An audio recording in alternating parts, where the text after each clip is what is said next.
Hey guys, welcome back to the recap.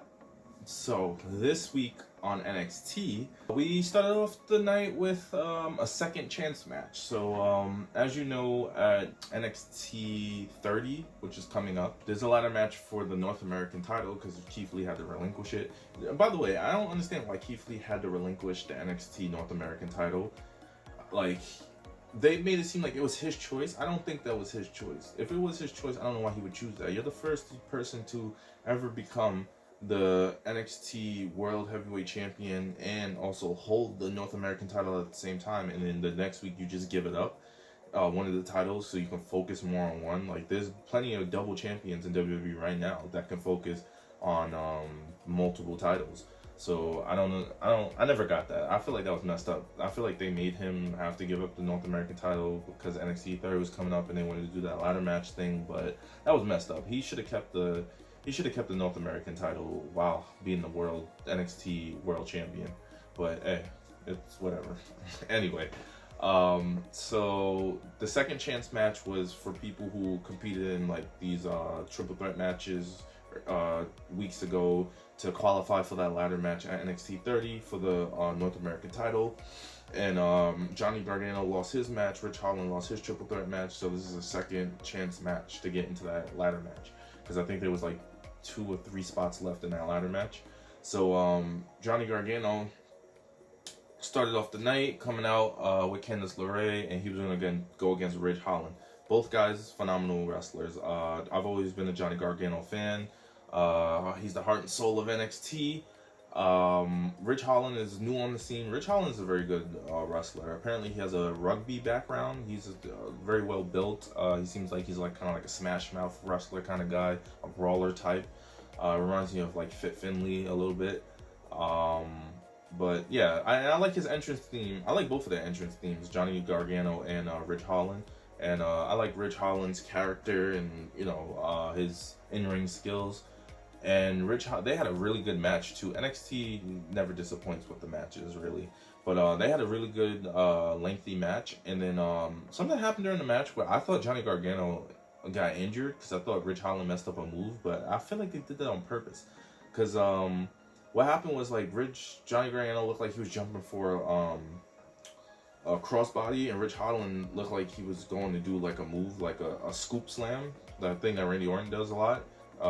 Yeah, I think it's called a scoop slam, when you're running towards a person, they scoop you from one side and go over to the next side and drop you on your back. But Rich Holland like jumped with it, and Johnny Gargano was already like jumping for a crossbody. So like when Rich Holland turned and he had Johnny Gargano's head at the bottom, he kind of landed on Johnny Gargano's head, like he kind of crumpled Johnny Gargano up, and then Johnny Gargano looked kind of like, you know, a little messed up at first. But the match went on, and then Johnny Gargano looked like he was kind of playing possum, and then did the super kick and all this other stuff, and that's very interesting. At first I thought he got injured. Johnny Gargano puts himself, he does these kind of spots where like he couldn't injure himself, but he does it because it's for the love of wrestling, for the entertainment of us. So Johnny Gargano ended up winning that match with the help of Candice LeRae as well, with distractions and stuff like that and playing possum. But they had a really good match to start off NXT. Alright, next up in NXT this week we had the Undisputed Era. The Undisputed Era came out because they had, if you remember the week before, Adam Cole called out Pat McAfee and dared him to come to NXT this week because, you know, the whole storyline with Pat McAfee and Adam Cole, they don't like each other, and Pat McAfee attacked Adam Cole the week before last on NXT. So Adam Cole called out Pat McAfee the week before, and then Pat McAfee showed up. But Pat McAfee, didn't show up alone. He showed up with like these 3 other guys, I guess, that played on his team when he was in the NFL. The Undisputed Era was in the ring. Pat McAfee and his 3 other guys were in the ring, and then Pat McAfee was like, "Oh, you know, like, you got these guys flanking you," and Pat McAfee ran his mouth as always, saying like, "Oh, you're gonna regret challenging me at NXT Takeover, and I'm gonna beat you," and all this other stuff, and blah blah blah. And then Adam Cole stood there calm and just in the corner like this and let him talk. And then Adam Cole told Roderick Strong, Kyle O'Reilly, and Fish, "Hey, get out the ring. And he's like, look, I'm by myself, so let's do this. And then, but Pat McAfee didn't want to do it, and Adam Cole came closer to him, and then security came in and tried to like get in between Adam Cole and Pat McAfee, and then Adam Cole like demolished the security team. It was like 3 or 4 of them, and Pat out of nowhere, Adam Cole hit one with a super kick, hit another one with a jump front kick, backbreaker the other one and stuff like that. And he cleared the ring of those guys and then walked up to Pat McAfee like, what, I just got rid of them, what do you think I'm gonna do to you? Which I thought was cool, and Pat McAfee was standing there in awe, and I think that's when Pat McAfee really realized like what he got himself into with a wrestling match with the longest reigning NXT champion of all time.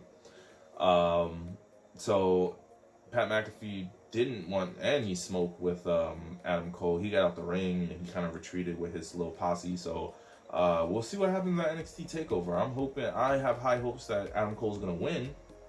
The only thing is, I hope they don't make it too one-sided. But then at the same time, I want there to be a clear difference. Like, all right, I don't want it to be, oh, Adam Cole, Pat McAfee, and then like it's just neck and neck, and then Pat McAfee is like really this close to almost beating Adam Cole and stuff. I don't want that, because in that, I feel like when they do stuff like that, that brings down the credibility of just wrestling as a whole. Like, it's one thing to have somebody with like a wrestling background, like I say, a collegiate style wrestling background or something close to it, like MMA, because MMA, they train in all types of martial arts, and they do wrestling, like they train like the collegiate style wrestling, which is what a lot of wrestlers have in their background as professional wrestlers, which is that collegiate style, you know, the singlet with the helmet to protect your ears wrestling that they do in like high schools and stuff like that, in colleges.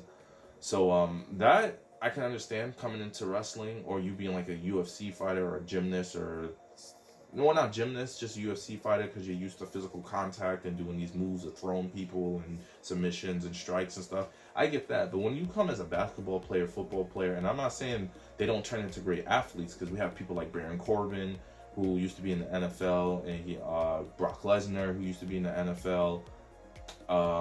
Who else? Rich Holland, talked about him earlier. He came from rugby. So they are like, I don't expect you to come in and not know wrestling or not be able to be good because you came from a different like sport. But I don't. You shouldn't come in and be on a whole nother level than somebody who's been wrestling from like gymnasiums all the way up until now for like 10 plus years and was the longest reigning champion of a brand. And then you're over here on the same level as them. That doesn't even seem realistic, to be honest with me. But you know, wrestling logic sometimes don't make sense. But I just hope in NXT TakeOver, Adam Cole, like, Pat McAfee gets his, like, you know, he gets his things in. And I'm not saying I don't want Pat McAfee to, like, oh, roll up Adam Cole and almost win. Like, something like that, like, something you can get a win on a fluke, like a count out, a roll up, or something like that. Yeah, I understand. But if Pat McAfee is out here doing super kicks, 450 splashes, hitting brain busters, and like literally like it's a wrestling match, and Pat McAfee does like normal pins and submissions and almost like submits or does submit or pin Adam Cole, I that just takes down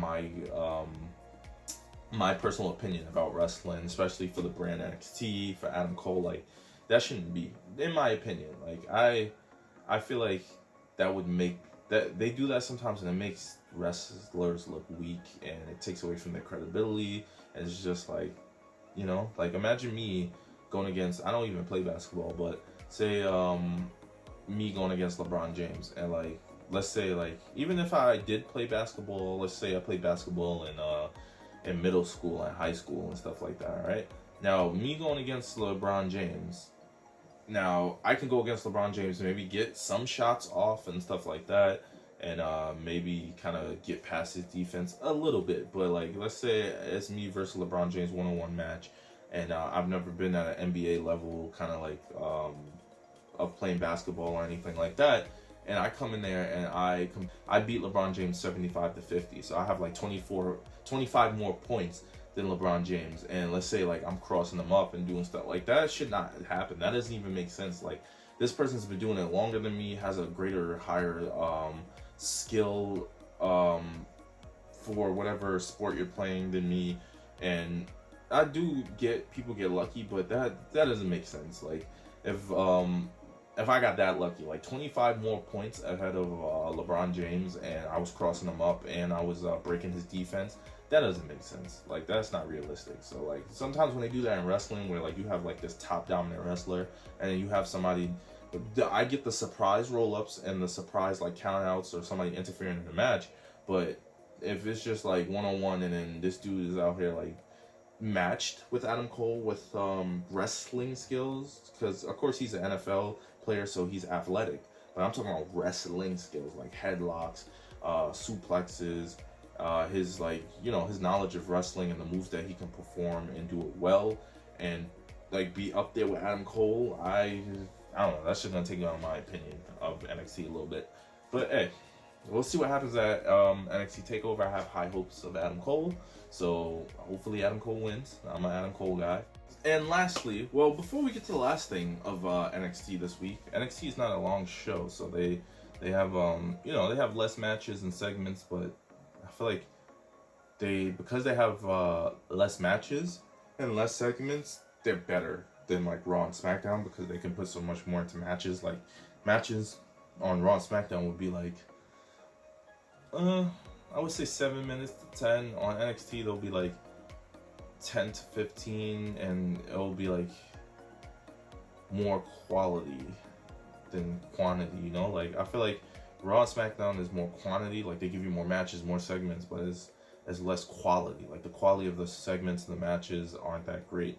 But then NXT, their show is shorter, so they have shorter quantity but a greater quality show than Raw and SmackDown. Raw and SmackDown, they do give you good shows every now and then, like not good shows, good matches and stuff like that, and some good segments, but it's not action-packed, good straight from start to finish like shows like NXT and AEW are, because they're not as long as those two other shows. I like that how the theme of NXT, like the theme song for NXT TakeOver 30, it's Metallica. I'm a huge fan of Metallica. Metallica is like one of my favorite rock bands of all time. So it's always nice to see, or nice to hear, like bands that I like that's on the NXT TakeOver theme songs. And it's funny because NXT, I feel like how wrestling used to be before, like with the promos and the for pay-per-views that would come up for big matches and stuff like that, and even the themes for the pay-per-views. The theme selections that they had were very good, and I feel like they kind of fell off with WWE a little bit with like the song selections for pay-per-views. But NXT always has great songs, and mainly rock. I know Triple H like rock music a lot. I think his favorite band is Motorhead, and probably his second favorite is Metallica. Anyway, let's get back to the last thing that happened on NXT. The last thing that happened on NXT was another second chance match, which was Finn Balor, because he didn't win his triple threat match to go to NXT TakeOver, versus Velveteen Dream, who didn't win his triple threat match. So they had a second chance match, and they were going against each other, and I'm pretty sure Velveteen Dream is a heel by the way he's acting. He's never been like a complete 100% babyface, but I think he's like stepping more into the heel side of things. Finn Balor and Drew McIntyre and Velveteen Dream had a good match as well. As the match went on, it was more Finn than Dream. Like, it was more Finn than Dream at the beginning. Then it was a lot of Dream in the middle, dominating the match, and towards that end, it started becoming more Finn Balor. But as the match went on, Cameron Grimes came out. Everybody who was in the NXT ladder match at TakeOver came out and was like trying to take the title from the top that was hanging over, and they were trying to be like, oh, this is gonna be mine, and kind of distracting Dream and Finn from their match. And then Timothy Thatcher came out, attacked attacked Finn Balor, from behind, because I think Finn Balor had attacked Timothy Thatcher on one of the NXT shows like a few weeks back. So I guess that was receipt from Thatcher, and I like Thatcher, by the way.